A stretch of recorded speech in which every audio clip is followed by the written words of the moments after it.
আমি গোপনে বলি, এটা কাউকে বলবেন না।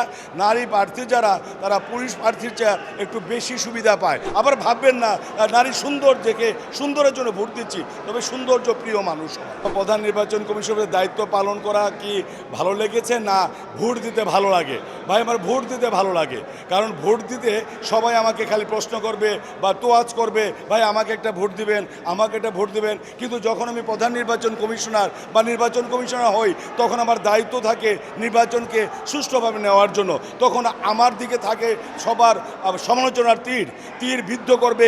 আমি কি করলাম না, কার দিকে তাকালাম, কার তাকালাম না, কার পক্ষে বললাম, কার পক্ষে বললাম না, কতটা দায়িত্ব সঠিকভাবে পালন করতে পারলাম, আমার কি কারো প্রতি কোনো পক্ষপাতিত্ব আছে কিনা। তবে ভোটার হিসেবে ভালো, কারণ ভোটার হিসেবে সম্মান দেয় আমাদেরকে যে ভোট দেবেন। নারী প্রার্থী যারা দাঁড়ায়, তারা নারী অধিকারের কথা বলে, নারী অধিকার বাস্তবায়ন করবে এই কথা বলে। আমরা যারা জাতীয় নির্বাচন করি বা যে কোনো নির্বাচন করি, আমরা অনেক অঙ্গীকার করি, আমরা এই করব না।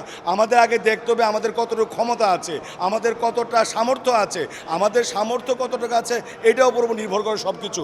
আমাদের সামর্থ্য কিন্তু তত কিছু নেই। অ্যাক্টোডিকুটির কিন্তু করার মতো তেমন কি নাই। অনেকে বলে আপনি কি করবেন পাশ করলে, করার কি আছে? করা হলো আমাদের স্বার্থ সংশ্লিষ্ট বিষয় দেখা।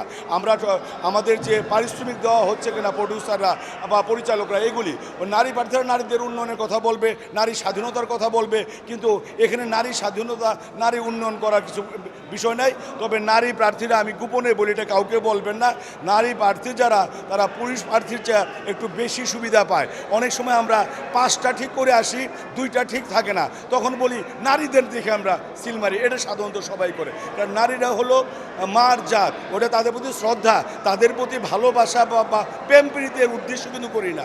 আমরা করি তাদেরকে একটা পিছিয়ে আছে এই গোষ্ঠীকে উপরে ওঠানোর জন্য। আবার ভাববেন না নারী সুন্দর দেখে সুন্দরের জন্য ভোট দিচ্ছি, তবে সৌন্দর্য প্রিয় মানুষ।